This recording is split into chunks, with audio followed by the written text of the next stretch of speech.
Thank you, David. And it's not unusual for the police to find themselves on the wrong side of a camera lens these days. Series like Police and Operation Carter caused a considerable stir with their snooping view of what went on behind the doors of our police stations. But now a policeman bites back. Sergeant Robert Miller has made his own fly-on-the-wall documentary about the day-to-day life of an ambulance crew.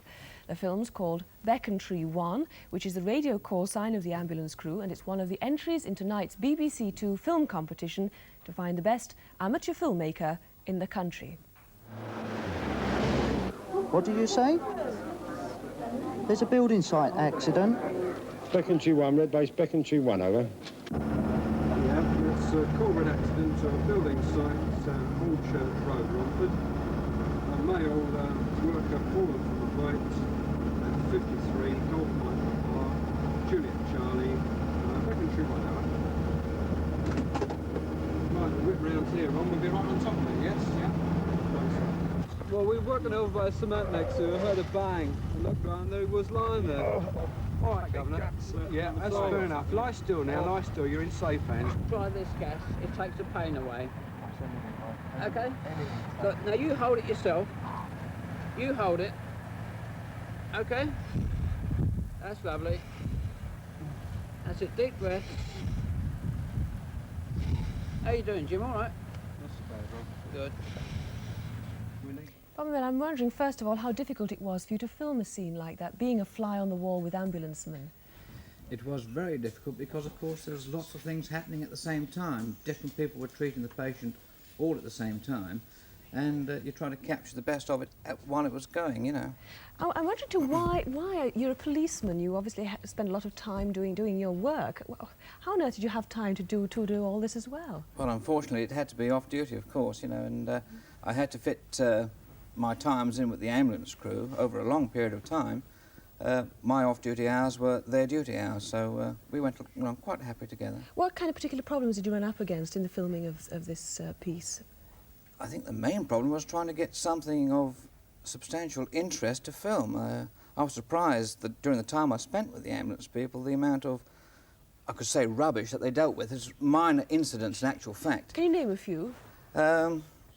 I remember one incident where they were called on a 999 call to a chap with a bloodshot eye, and all he really wanted was transport to the hospital. There were quite a few instances like that. And you were called out every time, were you? On a 999 call, yes. Yes. How many 999 calls did you actually attend?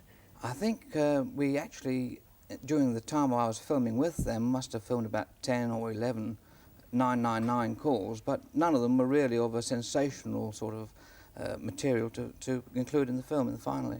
I'm wondering if you're a real home movie bore to your family and friends. Everyone that shows photographs of their holidays or shows me home movies, I tend to start yawning after a while. I mean, did you go through that stage? This is the danger that most amateur movie people fall into, of course, when they start bringing out the holiday films. And fortunately, I hope I haven't bored anybody by my holiday films, but I try to keep to documentaries or perhaps a little bit in the drama line, you know. Why documentaries and drama and not, say, feature work? Well, documentaries, of course, are easy because the subjects are there invariably, and I think being police, I have perhaps an advantage over some other amateur movie makers who can't perhaps do either policey subjects or, in this case, ambulance. Drama is a little bit more difficult because actors are difficult to find. Yes, yes. Why did you decide that you wanted to get involved in this new documentary series, this BBC Two Film Award? Why that?